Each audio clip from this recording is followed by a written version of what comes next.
ذهن کې بدای او خبره پرته وا چې زمانہ تباہ شو، خلق تباہ شو، میډیا د خلکو ذهنونه تباہ کړل. موږ به دا جړل چې زمونږ د دې بچو بس کیږي،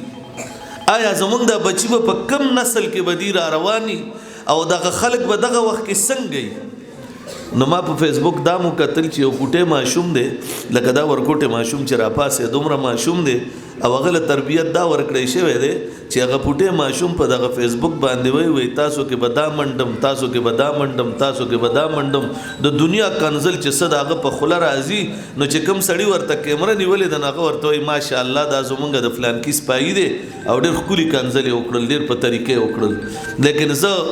په دغه ځای کې به ما اوجړل نو چې دی خو مې وکتل چې کله مدرسې ته ټول ورځ مدرسو سره کاری سهارم زمونږ د اکثر ملګری چې زه د خپل خبره وکم نو اکثر ملګری وای دا د هلیکاپټر کې ګرځېدو، زه سهار د ثوابه زیدې نه را پاسېدم راووتم او زه شیخ ملتون ته لاړم، هلته بیا زه مولیانو کلي ته لاړم، هلته چې جلسه وشوه بیا د چا غم شو هغې ته بیا مې دلته ځان را رسولو، دلته نه مولنا تاج الامین جبل صاحب د پروګرام ایښی دی توپو چوک کې، ما ورته ویم زه به ځان را رسوم. بیا د ټوپک کارخانې چې دي هغې کې مې د ختم نبوت پروګرام له ټیم ورکړی دی، یکتوت پېښور کې مې ټیم ورکړی دی، سبا ممندوی جنسای کې او هغه جندل مایار باجوړ کې، لکه دا مسلسل یو سلسله روانه. لیکن زما عزیزانو چې کله زه د مدارسو ته ورشم او زه په دې کې دا ووینم دا قسم دې دا زړه مې خوشاله شي، زه یم الله که اوس مونږ مړیږو نو په سکون سره به مونږ دنیا نه ځو، مونږ به الله دا نه وایو چې زمونږ اولاد به تباه شي.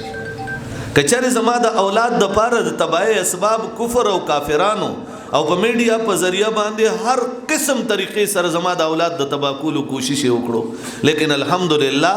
مال الله تا د پټکو والا ملنګان چې را کړی دي زما هغه بچي چې کم بدغل ته پناله کې لختي والے او خلکو ته بیدارې کولې، زما هغه بچي چې لینده به ورسره وه چاله به پیدا سر ویشته، زما هغه بچي چې د خلکو د گاډو په شیشو باندې وې کاڼي ویشتل، زما هغه بچي چې کپړه به ورسره لاس کې و د چا گاډي به ودرېدو ځان نه به سوالګرې جوړ کړو شیشه به ورته صفا کوله. نن الحمدلله دا په ژبه باندې موجود دي چې الحمدلله رب العالمین الرحمن الرحیم مالک یوم الدین. د زمانې ناسور جوړېدو نن الحمدلله د زمانې د پاره د الله رحمت مونږ له الله را کړی دی. ډېر اولاد تاسو لیدلی دی، والدین راشي یاره جی بچے میں خبر نه مني، بچے میں دا چل کوي، بچے میں دا چل کوي، دا چل کوي، دا چل کوي او بچی می جی تباہی وکړه، دشمنی راله جوړ کړی او په معاشره کې په شرمونو شرمولم. نو زه په هغه وخت کې دا سوچ وکړم زه وایم چې دام بچي دي دا یې دلته راوستل، دا علما ورته کېناستل، قاعدې ورته چالو کړه، سپارې ورته چالو کړه. نن ما ته ښکاري چې کله زه ابو محذوره را یادوم، کله زه عبدالله البجلی را یادوم، کله زه معاذ او معوذ را یادوم، نو زه یم الله